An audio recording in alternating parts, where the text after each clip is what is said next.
Eu quero cumprimentar a todos com a paz do Senhor Jesus.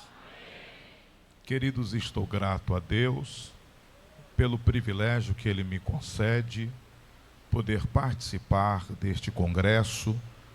Quero enaltecer ao Eterno por me dar a honra de estar nesta tribuna para compartilhar da sua palavra. Gostaria também de externar minha gratidão ao pastor que é anjo desta igreja, pastor Arnóbio Tavares. Deus continue abençoando a sua vida. É uma honra estar à disposição para servir a igreja que está sob os seus cuidados.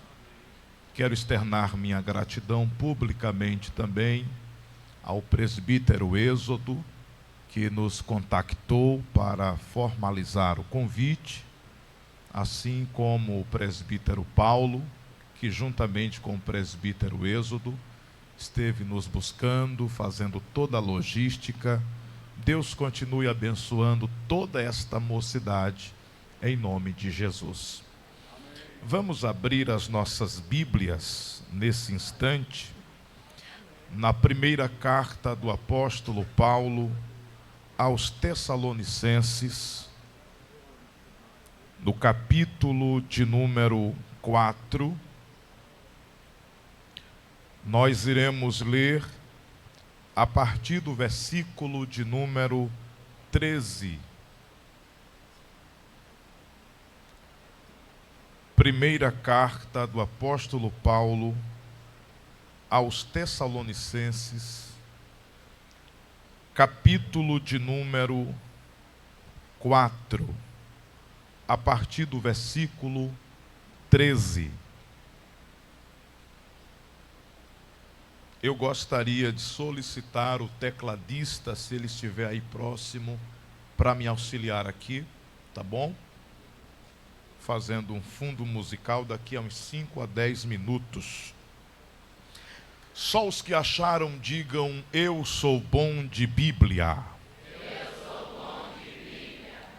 A palavra de Deus diz assim: não quero, porém, irmãos, que sejais ignorantes acerca dos que já dormem, para que não vos entristeçais como os demais, que não têm esperança. Porque se cremos que Jesus morreu e ressuscitou, assim também aos que em Jesus dormem, Deus os tornará a trazer com ele. Dizemo-vos, pois, isto, pela palavra do Senhor, que nós, os que ficarmos vivos para a vinda do Senhor, não precederemos os que dormem. Porque o mesmo Senhor descerá do céu com alarido, com voz de arcanjo e com a trombeta de Deus. E os que morreram em Cristo ressuscitarão primeiro. Depois nós, os que ficarmos vivos, seremos arrebatados juntamente com eles nas nuvens, a encontrar o Senhor nos ares, e assim estaremos sempre com o Senhor. Portanto, consolai-vos uns aos outros com estas palavras. Tome o seu assento em nome de Jesus. Meus queridos irmãos, estamos diante de uma porção escriturística que irá nos revelar o cuidado pastoral do apóstolo Paulo concernente aos seus filhos na fé. À beira do mar Ageu, na região atual da Grécia, existe uma cidade chamada Salônica. No primeiro período da primeira era cristã, esta cidade era conhecida como Tessalônica, uma cidade de grande importância, com um poder aquisitivo extraordinário. A cidade de Tessalônica era uma cidade portuária e militar, com uma população de aproximadamente 200.000 pessoas, constituída por a maior parte de gentios, os não-judeus, que consequentemente, por não conhecer a palavra de Deus, estavam mergulhados no paganismo e naturalmente também na idolatria. O apóstolo Paulo, na sua segunda viagem missionária, teve a oportunidade de adentrar naquele território e teve a oportunidade de introduzir o Evangelho de Cristo, a princípio ministrando dentro de uma sinagoga. Contudo, vidas foram aceitando a Cristo como Salvador. E a liderança da sinagoga não achou conveniente ceder a oportunidade para que Paulo continuasse arrebanhando. Paulo foi preciso se deslocar da sinagoga, mas não parou de pregar o Evangelho.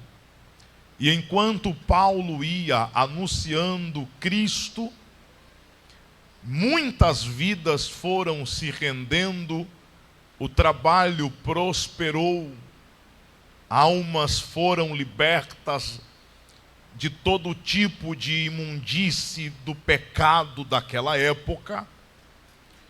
A obra cresceu de forma tão magnânima, mas em contrapartida, Paulo mais uma vez sofre perseguição e se intensifica as oposições que vão se levantando contra o apóstolo Paulo. No apogeu da perseguição em Tessalônica, o apóstolo se vê obrigado a sair da cidade na calada da noite. Vai para Bereia, de lá segue para Corinto e envia o jovem Timóteo para regressar a Tessalônica, vendo como estaria a obra. Timóteo volta para Paulo e lhe traz relatos a despeito de como estava sendo a desenvoltura dos cristãos em Tessalônica. Nesta época, por volta do ano 50 e 51 depois de Cristo, Paulo sente o interesse de escrever a primeira carta para a igreja de Tessalônica. Os pesquisadores nos informam que esta carta possivelmente fora a primeira de todas as cartas que o apóstolo escreveu. Se isto é verdade, estamos diante da primeira obra literária do Novo Testamento. Paulo escreve pelo menos com 6 propósitos.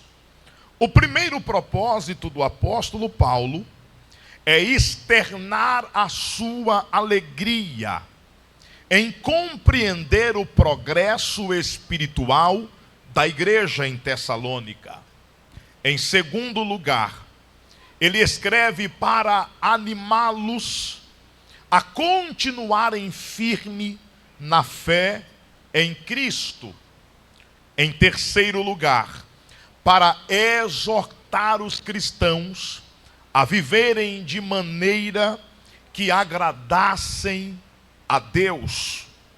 Em quarto lugar, O propósito do apóstolo Paulo é aconselhá-los contra a imoralidade. Em quinto lugar, nutrir que eles vivam em harmonia e em amor. E em sexto lugar, para dissipar as dúvidas no tocante a questões escatológicas, pois entre os tessalônicos, uns morreram e os que estavam vivos ficaram preocupados, ociosos, com relação à vinda de Cristo. Eles entendiam que Jesus voltando, os mortos ficariam para trás. E Paulo, para consolidar a fé dos irmãos, revela para a igreja que Jesus, em seu retorno iminente, não deixaria sequer um salvo para trás. Paulo, em todos os capítulos desta carta, ele vai falar sobre a volta do Senhor Jesus. Este é o tema principal desta primeira carta aos Tessalonicenses. O versículo de número 13 inicia revelando que o mundo não tem esperança. Abra sua Bíblia, por gentileza, e confirme comigo o versículo de número 13. Não quero, porém, irmãos, que sejais ignorantes acerca dos que dormem, para que não vos entristeçais, como os demais que não têm esperança.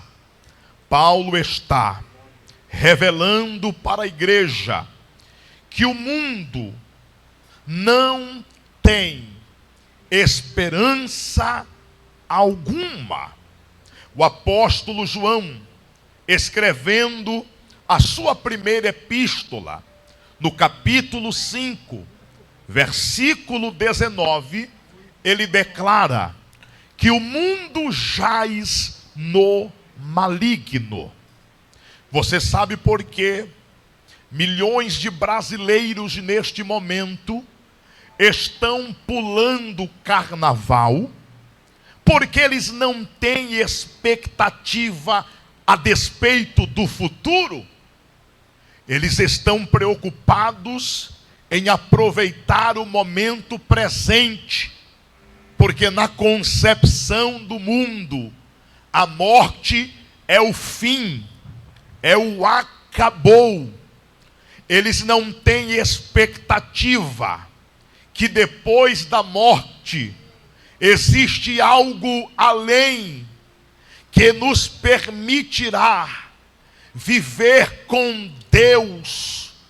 Eles não acreditam que exista perspectiva depois que a morte faz o corpo tombar. Há até aqueles que enveredam na fé para o espiritismo kardecista, que possibilita uma faísca de esperança quando entendem que depois da morte há possibilidade de uma reencarnação. Mas isto não é esperança. A Bíblia nos informa que Jesus Cristo é a nossa esperança. E por isso estamos nesta noite reunidos nesta casa para bendizê-lo, para glorificá-lo, para enaltecê-lo, para senti-lo, para desfrutarmos da sua companhia em meio às adversidades, percalços, desafios, obstáculos, mas o crente sempre terá esperança. E a esperança da igreja não está consubstanciada no governo humano. A esperança da igreja não está pautada na liderança política. A esperança da igreja não está alicerçada no poder econômico.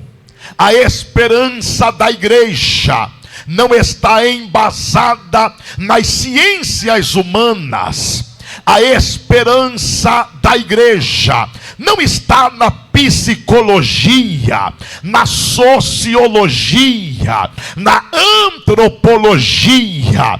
A esperança da igreja é que a qualquer momento a trombeta soará e ouviremos o alarido, a voz do arcanjo nos chamando para nos encontrarmos com o nosso remidor, Salvador, resgatador, o Filho de Deus, Jesus Cristo.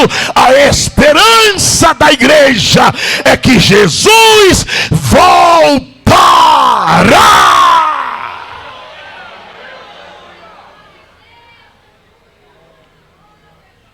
Diga para quem está do seu lado: você tem esperança? A nossa esperança está em Cristo. A nossa esperança está em Cristo.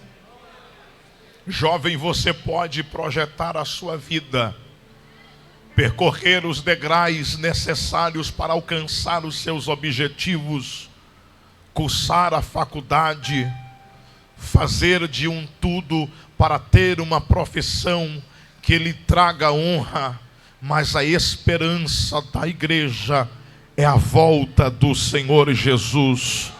Nada pode substituir este alvo dentro de nós.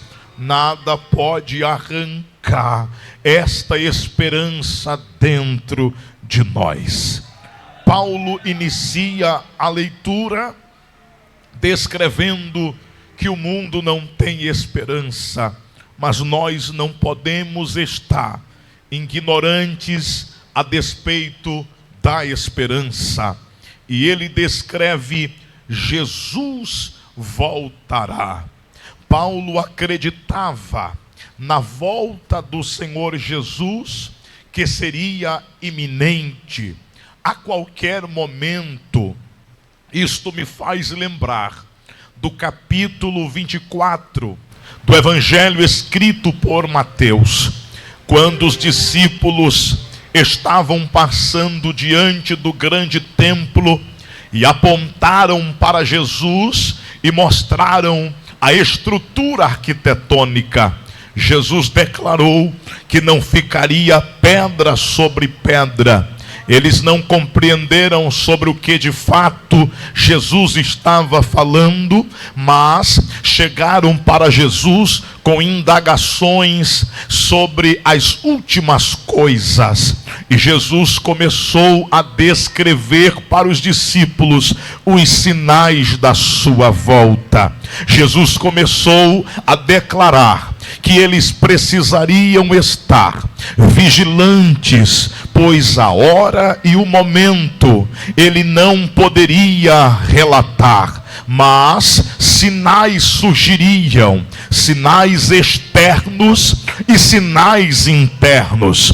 Os sinais externos seria a natureza, os fenômenos que estão acontecendo nos nossos dias com mais intensidade, os terremotos, as grandes enchentes, os tufões. Mas ele também falou dos sinais externos, que seriam as pestes, as pragas, as guerras das nações contra as nações. Falou a despeito da fome, mas também citou sobre a multiplicação da sabedoria ou do conhecimento humano. Só que Jesus também alertou que os sinais não seriam apenas lá fora, externos, mas também seriam internos, quando declarou sobre a frieza espiritual. E o apóstolo Paulo, escrevendo as suas cartas, ele fala sobre a apostasia.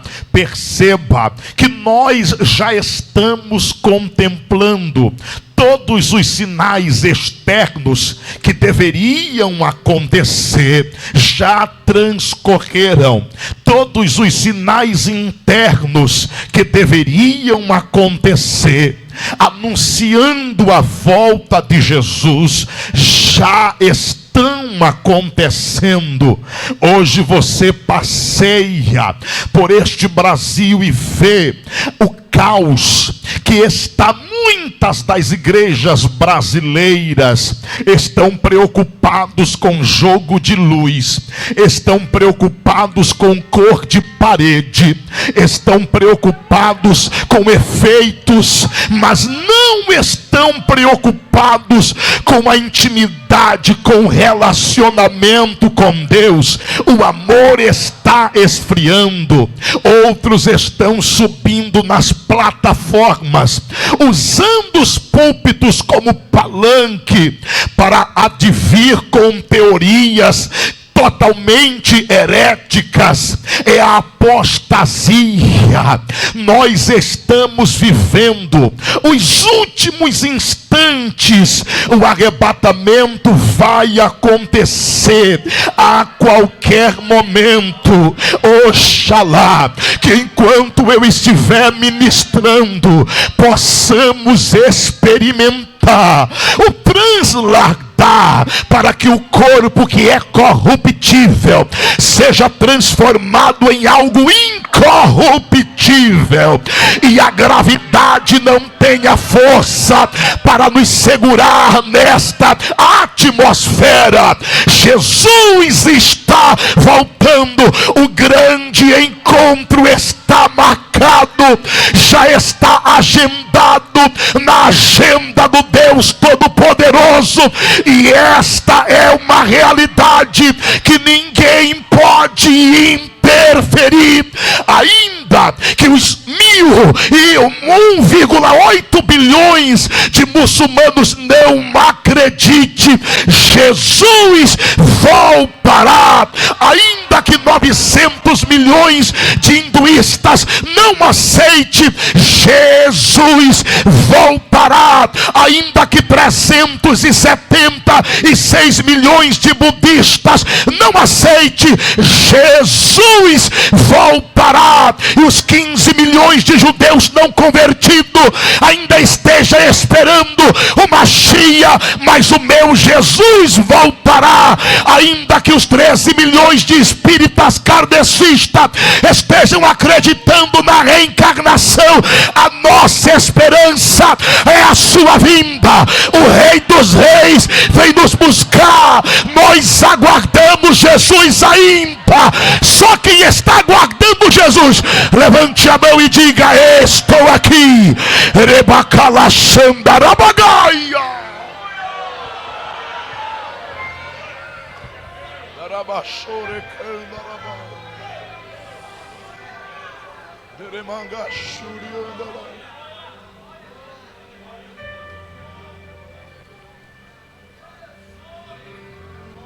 Jesus virá.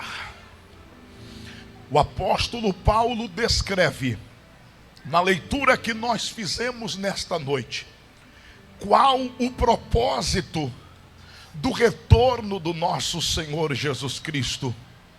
Ele não vem para passear sobre a terra. Ele não vem para olhar como estão os governos humanos. Ele não vem para contemplar a beleza da natureza.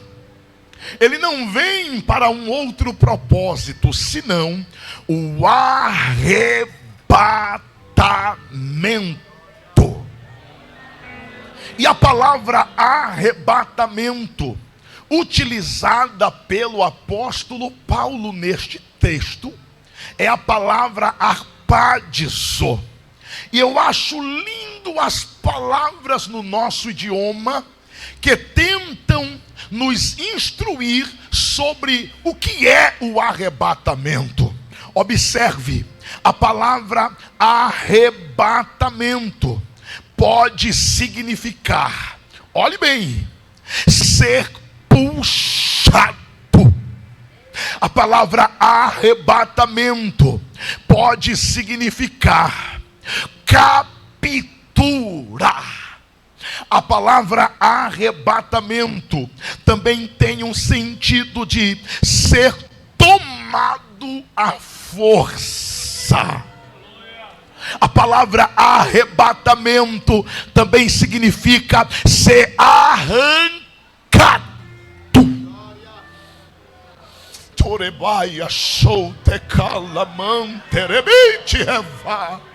E por que este sentido? Porque a missão de Jesus ao voltar é nos arrancar das presas da terra, é nos desvencilhar das propostas infernais, é nos puxar das mãos do inferno, que luta a todo instante para você desistir da caminhada, para você retroceder, para você abandonar o propósito. É por isso que Jesus, quando voltar, ele vem para te puxar, ele vem para te arrancar. Lembra quando Deus deu o aviso a Ló que ele deveria sair de Sodoma?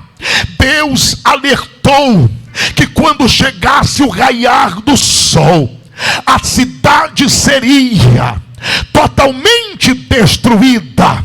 Mas quando o dia raiou, Ló ainda estava dentro da cidade. O anjo pegou na mão de Ló e começou a arrancá-lo da cidade de Sodoma. Pegou nas mãos das filhas de Ló e da sua esposa e caminhou com eles até saírem de dentro da cidade. E quando chegaram do lado de fora, o anjo disse: agora sigam em frente, não pare, nem olhe para trás. Quer ser arrebatado?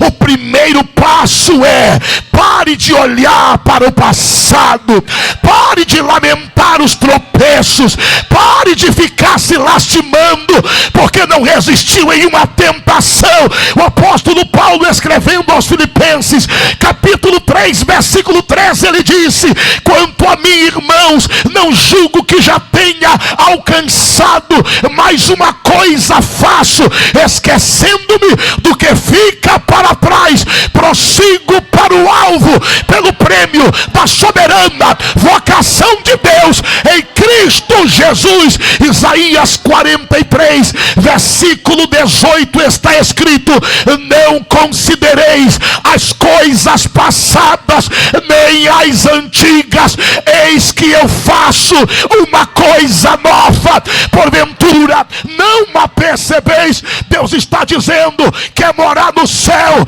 deixa o passado no passado, olha para frente e segue, segue, segue. Mas pastor, eu estou cansado. Segue cansado mesmo. Mas pastor, me caluniaram. Vai com a calúnia mesmo. Mas pastor, eu estou chorando. Segue chorando, mas não para. Mas pastor, eu tropecei, eu estou me arrastando. Se arrasta, mas Deus não quer que você fique para trás. Pega na mão do crente que está do teu lado, dá uma sacudida nele até ele dizer aleluia, e diga: você não vai ficar para trás. Diga: você não vai ficar para trás. Você não vai ficar para trás. Eu quero te ver lá no céu. Eu quero te ver lá nas mansões celestiais. Tu é fraco, mas Deus te escolheu. Tu és fraca, mas Deus te chamou. Tu és ando que pachorapá. Tem gente que não acredita no teu potencial, que não aposta um centavo furado, mas tu vai subir. Tu vai subir. Tu vai subir. Tu vai.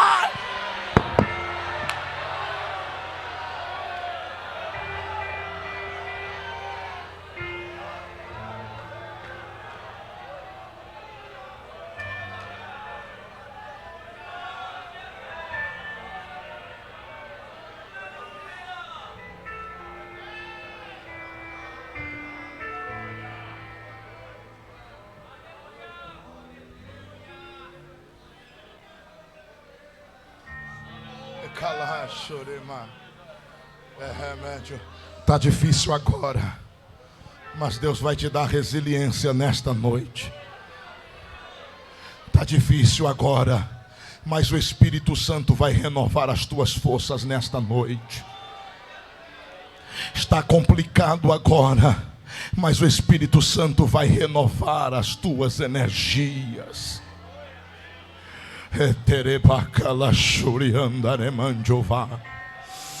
O diabo não vai destruir a tua vida. Satanás não vai acabar com a tua história.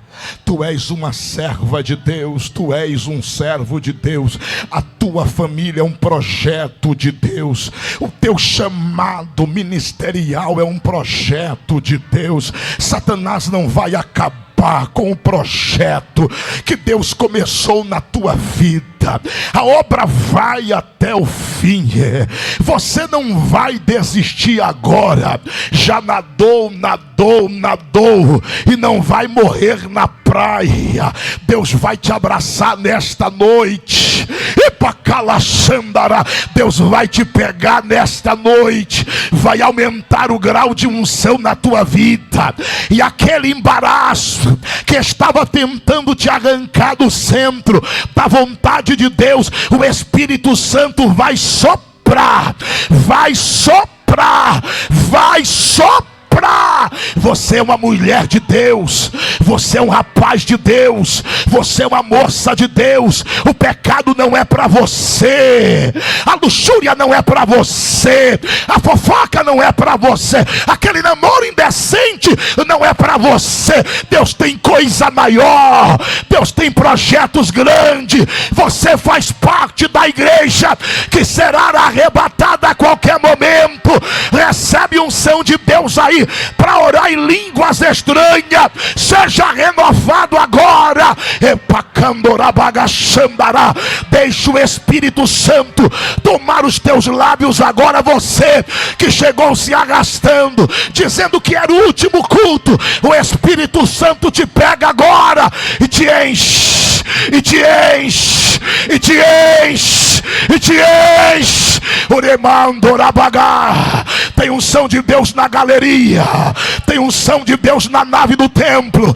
Recebe aí unção de Deus para continuar de pé, para não se curvar as propostas de Satanás. Tu és a noiva do Cordeiro. Tu és a noiva.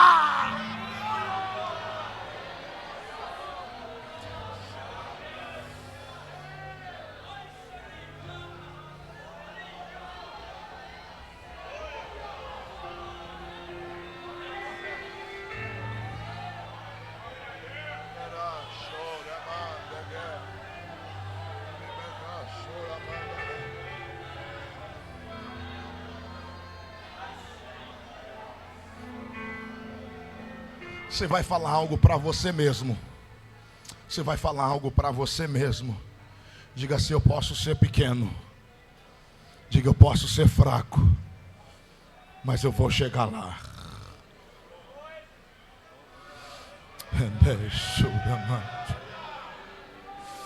Eu posso ser pequeno, eu posso ser fraquinho, mas eu vou chegar lá.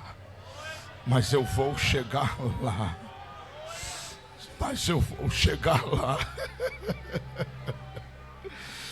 Teso Habadakora Basuri Andarai. Turihabichu Habanda Suri Cantara. Terra Macala Show de Bentike. Hanecho Calamandora. Espírito Santo, meu Consolador,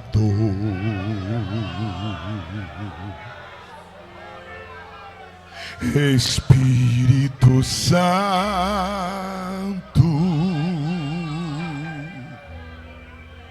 sabes quem eu sou, diga, e mesmo assim te importas comigo. Fale para ele.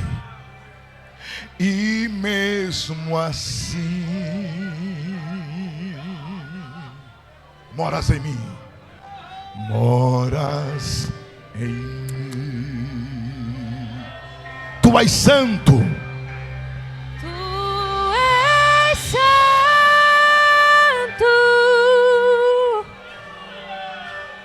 Tu és santo.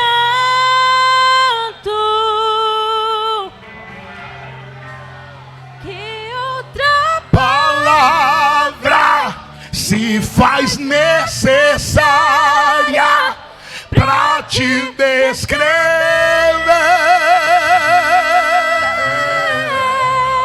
Cante. Tu és santo.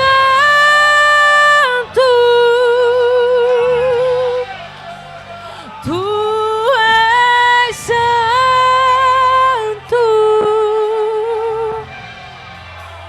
Procuro palavras para te descrever. Espírito Santo. Escute. Aí o apóstolo Paulo, ele fala para a igreja em Tessalônica: não fiquem apreensivos, tenham esperança, não seja como o mundo.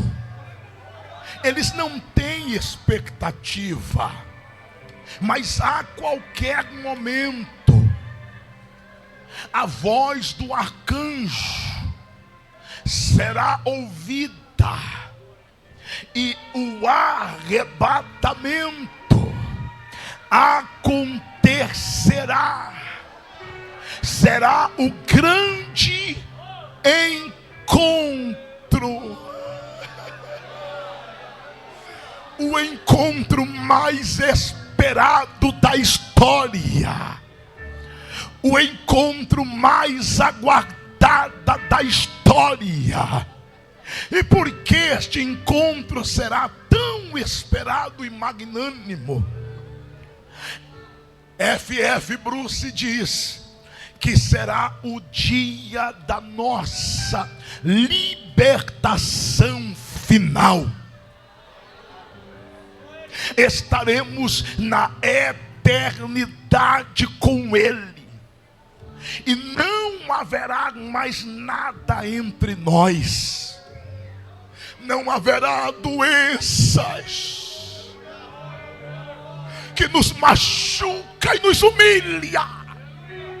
Não haverá pecado algum mais que interfira o nosso relacionamento com Ele. Não haverá potestade, principados, hostes satânicas que interfira a nossa comunhão com o Senhor Jesus. O grande encontro será extraordinário, mas eu preciso alertar uma coisa: serão pelo menos duas visões antagônicas diante do retorno de Cristo. De um lado estarão pessoas que irão se decepcionar Por que não creram na volta do Filho de Deus? Do outro lado estarão aqueles que foram humilhados nesta terra. De um lado estarão aqueles que irão ficar frustrados, porque na sua autointelectualidade não se permitiram crer no Filho de Deus, zombaram da nossa fé, fizeram piadas e memes nas redes sociais. Tem um ditado que diz: quem ri por último, ri melhor. Hoje o mundo está zombando da igreja.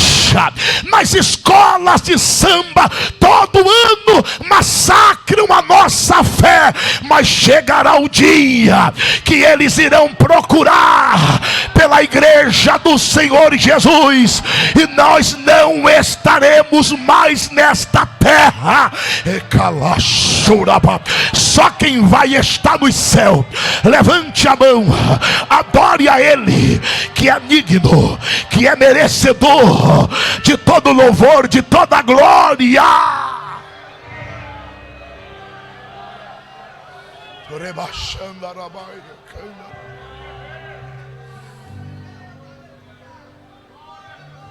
O encontro será fascinante. Nenhum artista conseguiria jamais interpretar o retorno de Cristo. Nenhum autor de qualquer obra literária que você possa imaginar conseguiria descrever o momento. Na primeira vez, ele veio como homem. Na segunda vez, ele virá como Deus. Na primeira vez, ele veio e recebeu uma coroa de espinhos. Na segunda, ele virá com uma coroa de glória sobre a sua cabeça. Na primeira vez ele entrou em Jerusalém em cima de um jumentinho. Na segunda ele virá sobre um cavalo branco, e na sua coxa estará escrito: Rei dos Reis e Senhor dos Senhores. Na primeira vez ele veio como Cordeiro de Deus. Na segunda vez ele virá como leão da tribo de Judá. Na primeira vez ele era um homem sem aparência e sem formosura, conforme escreveu o profeta Isaías no capítulo 53. Mas na segunda ele virá conforme o registro de João em Apocalipse capítulo 1, quando estava na ilha de Patmos e ouviu uma voz como de muitas águas. João disse: quando eu me virei para ver quem falava comigo, os seus cabelos eram brancos como uma branca lã, os seus pés como latão reluzente, a sua boca saía uma espada aguda de 2 gumes, os seus olhos como 2 chamas de fogo, o seu rosto como que o sol que resplandece ao meio-dia. Ele caminhava entre os candeeiros e na sua destra estavam as 7 estrelas. João disse que quando viu, caiu como morto, mas ele se aproximou de João e disse: João, não temas, eis que fui morto, mas estou vivo para todo sempre. Amém. Jesus está voltando, Jesus está voltando, Jesus está voltando.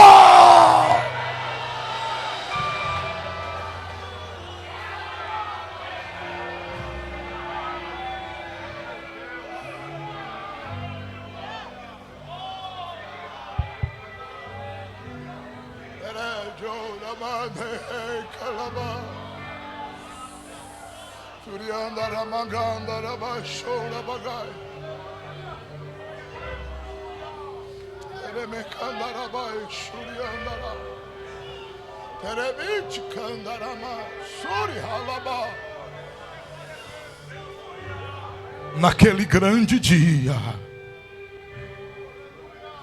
nós iremos compreender: valeu a pena resistir às tentações, valeu a pena dizer não às propostas de Satanás, valeu a pena mesmo debaixo de perseguição, permanecer diante dele em fidelidade. Você vai dizer: valeu a pena, valeu a pena, valeu a pena, valeu a pena, valeu a pena trabalhar no reino e muitas vezes não ser ovacionado pelos homens. Valeu a pena evangelizar, discipular, acompanhar e muitas vezes não ser bem interpretado, mas valeu a pena trabalhar, valeu a pena fazer a obra, valeu a pena dizer não ao pecado, valeu a pena. Lá você irá entender que toda esta aflição que passamos é momentânea, porque na eternidade a dor não existirá, o sofrimento será dissipado e você poderá gozar da presença e da companhia do eterno Salvador, de eternidade em eternidade, de eternidade em eternidade.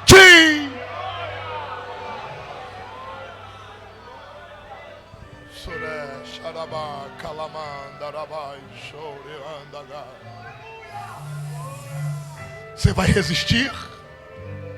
Você vai suportar? Então fica de pé comigo.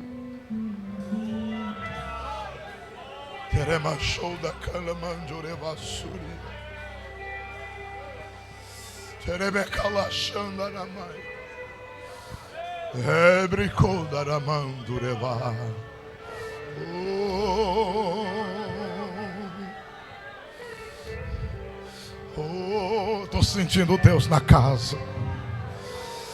Tem quebrantamento na casa, tem lágrimas na casa.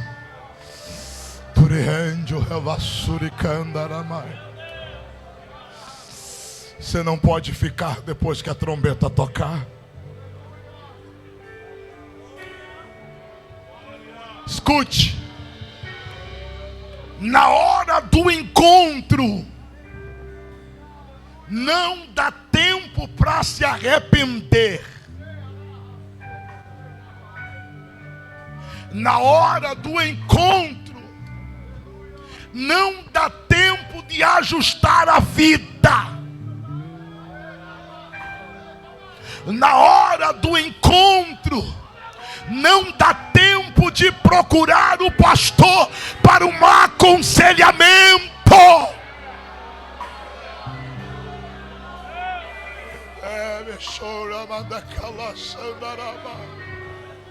Se você precisa pedir perdão a Deus, peça agora. Se precisa confessar o pecado, confesse agora. Se é preciso mudar de atitude, comportamento, mude agora.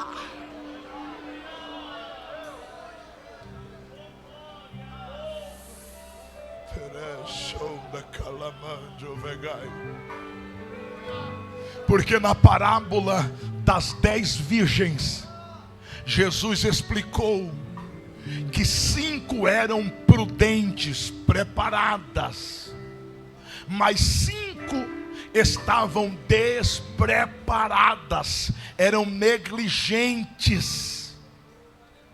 E ele nos faz entender que muitas vezes estamos dentro do convívio da irmandade, mas não estamos desfrutando de relacionamento com o Pai. Que o arrebatamento pode ser a qualquer momento, e eu não quero ficar de farda e tudo nesta terra. Deus está quebrantando corações nesta noite.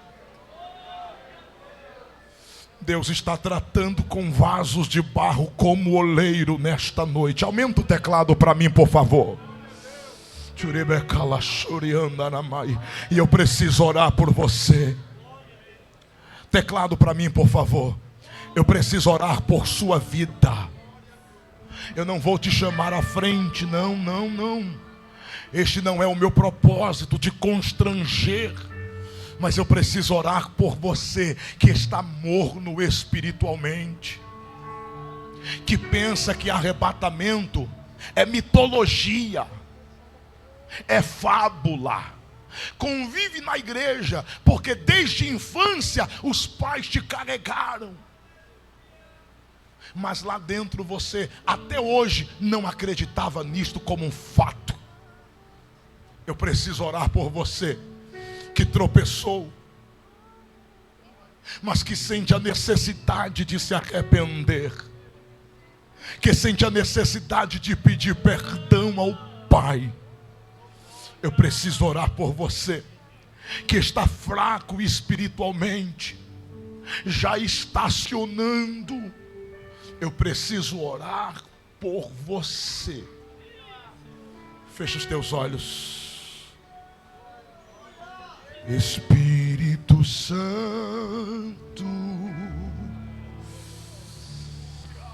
meu consolador. Converse com Deus.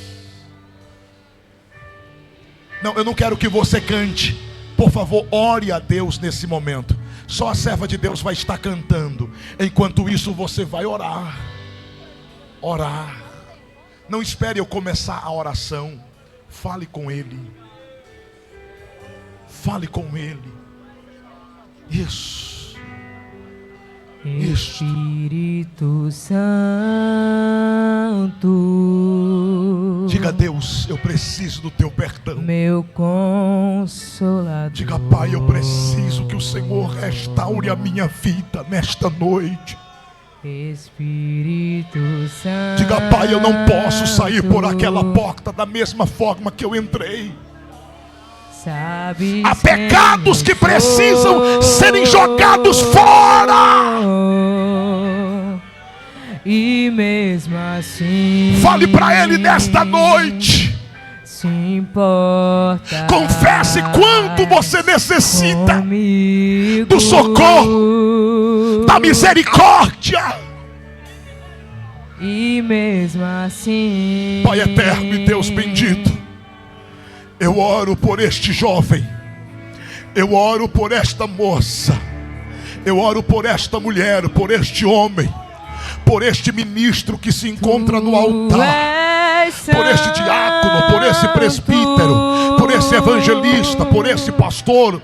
Eu oro pela tua igreja, eu oro por todos que estão enganjados nesta festividade, por aqueles que estão trabalhando na mídia, pela sonoplastia, pelos músicos, por aqueles que estão na cantina, por aqueles que estão na portaria. Vem com a tua presença, vem com a tua presença e começa a trabalhar agora.